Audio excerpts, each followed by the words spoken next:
Like, I thought Erik Karlsson was no good. I don't know what the hell's wrong with that Erik Karlsson, but he is so disappointing right now. He was even worse last night against Ottawa. He was on the ice for all of the goals. Yeah.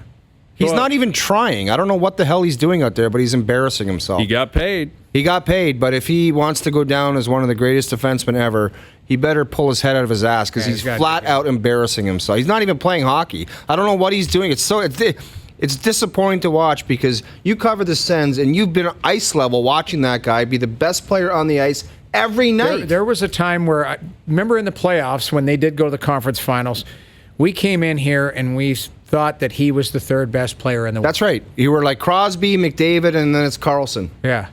But he's embarrassing himself. Well, right now it's just not good. And the body language is not good. The team is struggling. They can't get a save. Like, as much as Marty Jones is a target on him, they played the backup yesterday.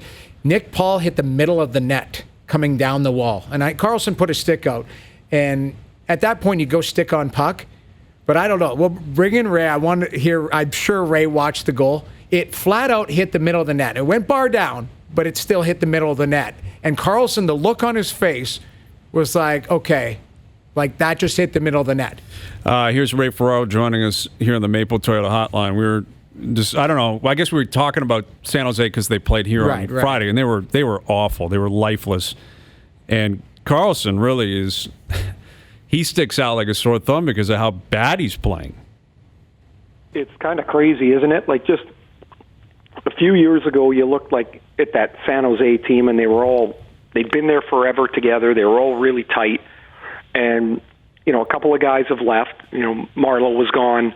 Pavelski's gone. Thornton's got less impact, even though his personality is still gigantic and, really important there. And then Karlsson comes in, Evander Kane comes in.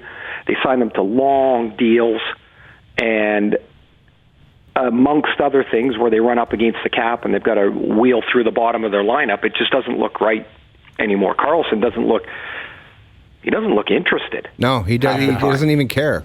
Is he already a Hall of Famer, in your opinion? Erik Karlsson? No, not a chance.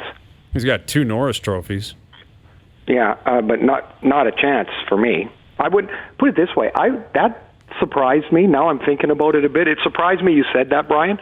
And now I'm like, well, I guess. I think maybe. he's in right now. He arguably could have. I think he's in right now. He could arguably have more Norrises than he has right now.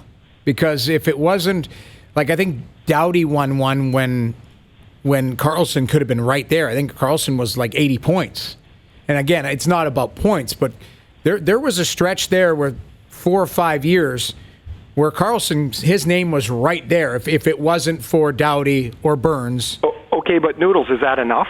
No, I don't know. You know what I mean? Like, right away I went, no, not a chance. And now you guys are like... It caught me off guard. I didn't know that Brian was going to bring up the Hall of Fame speech when we're talking about a guy who flat out doesn't look interested in playing hockey right now. Mm-hmm. Like, so he's dash 11, and for whatever that stat means, it still means something. And he's making $11 million. Yeah. For 8 more years, I believe. Yeah, the contract's 8 years. Yeah, I don't know if you saw the look on his face when Nick Paul scored and hit the middle of the net on Aaron Dell. I did, and it reminded me last year I did a playoff game, San Jose and Vegas Game 7, and Brendan Dillon screwed up a play, and it ended up in the net. And when they went back to the bench, Karlsson was just giving it to him, like just brutal, giving it to him. Really? And then, later on in the period, Karlsson olayed a play, and it ended up in the net, and Dillon didn't say anything. Like, he'd be a tough teammate at times because he doesn't hide anything. Right. Like, it's just, if he's disgusted with the goalie knows it. And I'm sure the goalie's like, well, hey, you got your own problems, man.